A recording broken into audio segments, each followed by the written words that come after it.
इसलिए भैया एक नाम आश्रय हो जाओ, नाम का त्याग मत करो। एक भगवान के परम भक्त थे केशवदास। क्या नाम था? केशवदास। तो श्री केशवदास जी का ऐसा चरित्र है कि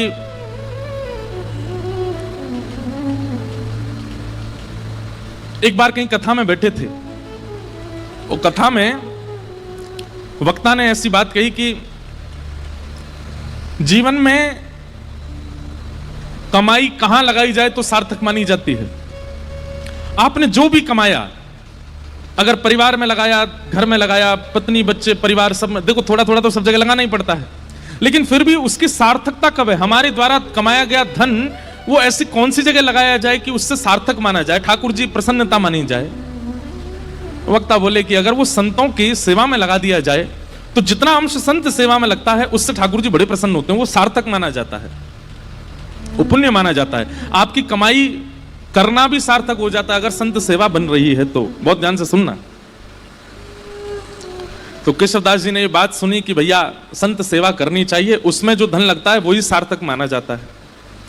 अपनी पत्नी से कह दिया, देवी देखो हम जो भी कमाते हैं ना, उसका जो भी अंश ठाकुर जी कृपा करेंगे हम संत सेवा में उसको प्रस्तुत करेंगे, तुम राजी हो? पत्नी बोली हाँ हम राजी हैं। बंधुओं, भगवान की बहुत बड़ी कृपा मानिएगा कि आपका कोई संबंधी, कोई सगा ऐसा है जो भगवत सेवा करने में आपकी सहायता करता है। उस मित्र को कभी मत छोड़िएगा जो कथा में लेके आता हो। उस मित्र का कभी त्याग मत करना जो वृंदावन लेके जाता हो। वो बहन सबसे अच्छी है जो ठाकुर जी की सेवा करवाती हो। वो भैया सबसे अच्छे हैं जो प्रवचन सुनवाते हों।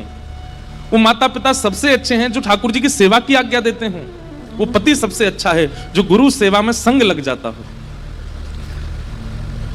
अगर इन भावों से कोई भी संबंधी आपका है, चाहे वो बुआ जी हैं, फूफा जी हैं, चाचा हैं, ताऊ जी हैं, पति है, मित्र है, उस संबंध का त्याग मत कीजिएगा। चाहे वो जीवन में आगे चल करके भले ही पद भ्रष्ट हो जाए तो भी उसका त्याग मत कीजिएगा। वो कभी आपको कथा में लेके गया था, उसकी वजह से आपको कथा मिली थी, इसलिए उसका त्याग मत करना। तो सबसे बड़ा संबंधी, सबसे श्रेष्ठ संबंधी है। तो कई बार पति भक्त होते हैं पर पत्नी का स्वभाव नहीं होता, और पत्नी भक्त होती है पति का स्वभाव नहीं होता, दोनों विपरीत होते हैं, तो बहुत मुश्किल होती है फिर। लेकिन केशवदास जी की जो पत्नी थी वो बिल्कुल योग्य थी। उसने कहा आपकी जैसी इच्छा, आप कहेंगे संत सेवा होनी चाहिए तो होगी। धन नहीं कमाते थे, बहुत अल्प सी धन कमाते थे कि बस दिन रात भोजन हो जाए बस, लेकिन संत सेवा का प्रण ले लिया। एक बात मानेंगे हमारी, कथा में या गुरुजनों के द्वारा जब कोई बात ऐसी आप सुनते हैं जिसको सोच करके सुन के आपके मन में आता है ये मुझे करना चाहिए, लेकिन मैं कैसे करूं, मेरे पास व्यवस्था नहीं है। आप जब व्यवस्था को आगे रख करके किसी आज्ञा से पीछे हट जाते हैं तो बहुत बड़ी गलती करते हैं। कोई आज्ञा ऐसी हुई, कोई बात ऐसी कथा में सुनी या गुरुजनों से सुनी, वो बात सुनकर के आपके मन में आया ये मुझे करना चाहिए, लेकिन मेरे यहां व्यवस्था नहीं है। व्यवस्था का विचार ही मत करो। जैसे ही आपको लगा कि मुझे करना चाहिए, आप करने लग जाओ। जिन महापुरुष से आपने सुना या जिस ग्रंथ की बात आप सुन के आए हो वो सामर्थ्य प्रदान करेंगे, व्यवस्था कर देंगे, आप बस लगना शुरू करो उसमें। इसलिए कभी कोई आज्ञा ऐसी आप सुनते हैं और उसके प्रति आपका भाव बनता है कि ये मुझे करना चाहिए। मान लीजिए किसी महापुरुष की वाणी से आपने सुना कि संत सेवा करनी चाहिए, सप्ताह में एक दिन निश्चित कर लो कि चाहे ढूंढ के करके आए संत सेवा करेंगे। आपके मन में आया कि मेरा मन तो हो रहा है कि मैं करूं, पर कैसे करूं, क्यों? व्यवस्था नहीं है, चाहे धन की कमी है, चाहे परिवार में कोई साथ देने वाला नहीं है, आदि आदि जो भी व्यवस्था का चिंतन करके रुकिए मत। मुझे संत सेवा करनी चाहिए, ठीक है, अगले सोमवार से मैं सोमवार संत सेवा करूंगा। आप तनिक से प्रारंभ तो करिए। आप प्रारंभ करोगे पूरा ठाकुर जी कराएंगे। केशवदास जी के चरित्र से सीखने को मिलेगा आपको।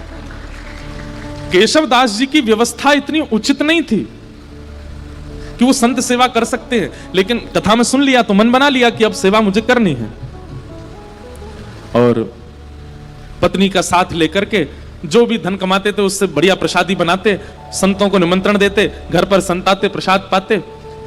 भगवान की दया से इतना ही प्रसाद बनता कि संत जन पा लेते, उनके लिए नहीं बच पाता था। तो दोनों क्या करते, जो संतों की शीत प्रसादी होती थी उसी को इकट्ठा करते, उसी को पा लेते। कभी कभी वो मिल भी नहीं पाती थी, अब संतों से थोड़ी कहेंगे कि छोड़ जाना थोड़ा, वो बेचारे प्रेम से पाते थे तो कई बार मिलता भी नहीं था, लेकिन संत सेवा बनने लगी। लेकिन ठाकुर जी बहुत दिन तक अनुकूलता रहने नहीं देते। लिख लीजिएगा इस बात को, अगर बहुत प्रसन्नता में जीवन निकल रहा है, फूलिएगा नहीं, आएगा दुख, निश्चित आएगा। बहुत धन के साथ में अभिमान हो गया है कि मैं कुछ भी खरीद सकता हूं, मैं कुछ भी कर सकता हूं, मैं कुछ भी बना सकता हूं, मैं कहीं भी जा सकता हूं। एक दिन आएगा कहीं जाने लायक नहीं रहोगे।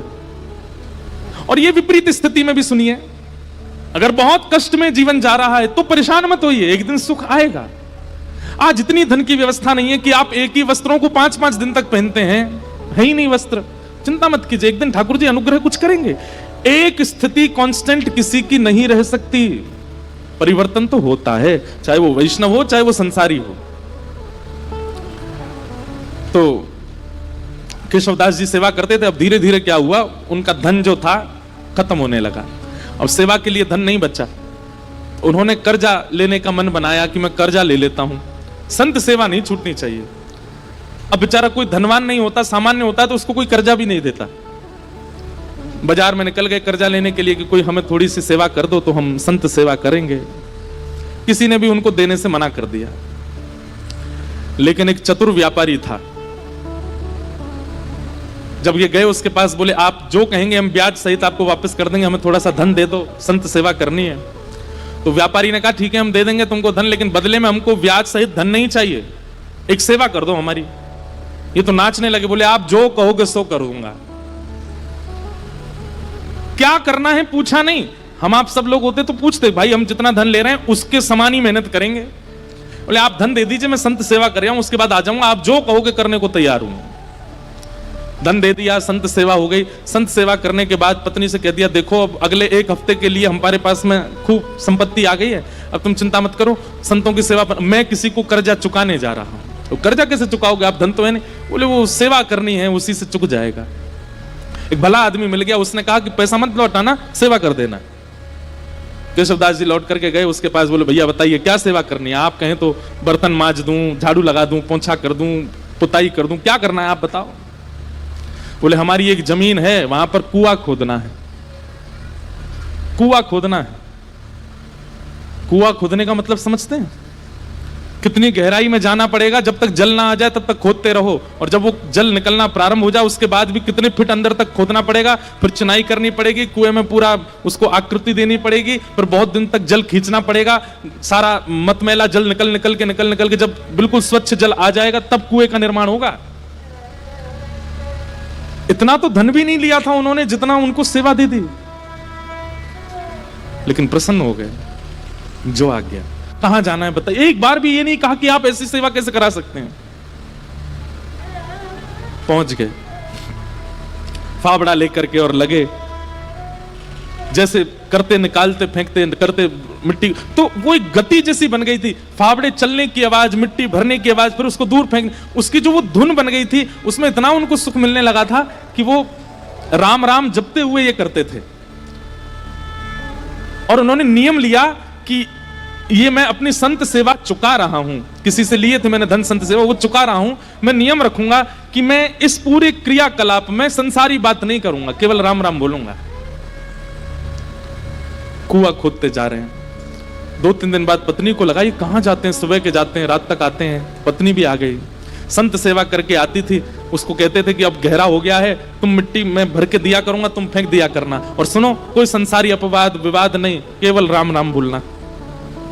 उनका तो अच्छा भजन हो गया, बोले कि इतने प्रसन्न रहने लगे केशवदास जी, बोले भजन भी हो रहा है और मेरे पैसे भी चुक रहे हैं। वो व्यापारी बड़ा खुश, हमारा तो इतना पैसा भी नहीं लगा जितना बड़ा काम हो रहा है। करते जा रहे हैं, करते जा रहे हैं, करते जा रहे हैं, पर कई बार बंधुओं भक्तों को अपना यश खुद नहीं बनाना पड़ता, ठाकुर जी उनका यश बनाते हैं। और कई बार यश दिलाने से पहले ठाकुर जी बहुत तगड़ी ठोकर देते हैं। कुएं में पानी का स्रोत आने लगा था, पानी नीचे से आने लगा था, बड़े प्रसन्न हो गए थे केशवदास जी कि अब जल आ गया है, वो जिन्होंने मुझे धन दिया उनकी सेवा पूरी हो रही है। लेकिन तभी जोर की हवा चली और बगल के मिट्टी जो गहराई में चले गए थे तो वो मिट्टी थोड़ी सी ढीली हो गई और वो पूरी नीचे आ गई और जितना कुआं भरा था सब दोबारा भर गया और केशवदास जी अंदर ही दब गए उसमें। पत्नी दौड़ी दौड़ी इधर उधर भागी, अरे कोई बचाओ, मेरे पतिदेव अंदर गिर गए हैं, कोई बचा के लाओ।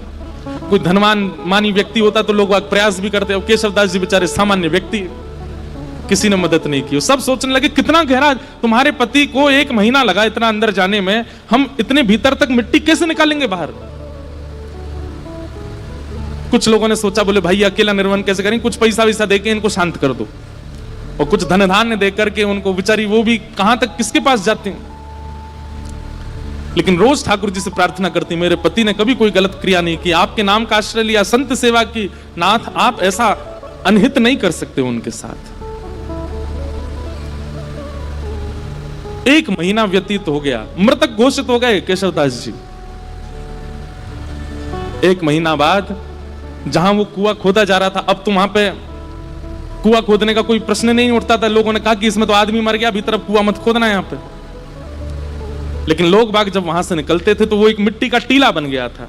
और जब वहां से निकलते तो राम नाम धुनी सुनाई देती, और राम नाम धुनी केवल राम राम करती हुई सुनाई नहीं देती, साथ में झांझ, मंजीरा, करताल, सारंगी आदि आदि वाद्य भी सुनाई देते, जैसे मानो कोई उत्सव महोत्सव चल रहा हो। आते जाते लोगों को लगता शायद पास के गांव में कीर्तन चल रहा होगा। लेकिन जब 10-15 दिन तक अखंड नाम धुनी सुनाई देने लगी, पास के गांव में जाकर के देखा कोई उत्सव नहीं है, तब बोले शायद यही कुछ है। तभी एक राजा को यह बात पता चली। उस राजा ने अपने सैनिकों को लगवा करके पूरी मिट्टी निकलवाई वहां से, और भीतर जाकर के जब देखा तो एक मट्टी का एक मानो जैसे कुंज जैसी बन गई थी, और उस कुंज के भीतर सुंदर पात्र में सुंदर प्रसादी रखी थी, और प्रसादी के साथ ही भीतर एक दिया जल रहा था, और वहां पर श्री केशवदास जी बैठ करके कीर्तन कर रहे थे। और उनके कीर्तन के साथ में वहीं के जितने जीवाणु आदि थे वे सभी मानो जैसे करताल, मंजीरा आदि ढोल बजा करके उनके कीर्तन को सार्थक कर रहे थे। ये देख करके सब हैरान रह गए। नाम का बल ये सामान्य बात नहीं है। नाम का आश्रय लेने वाला व्यक्ति कैसी भी परिस्थिति में हो, नाम सब सुलभ कराने की सामर्थ्य रखता है। ठाकुर जी के नाम में इतना बल है।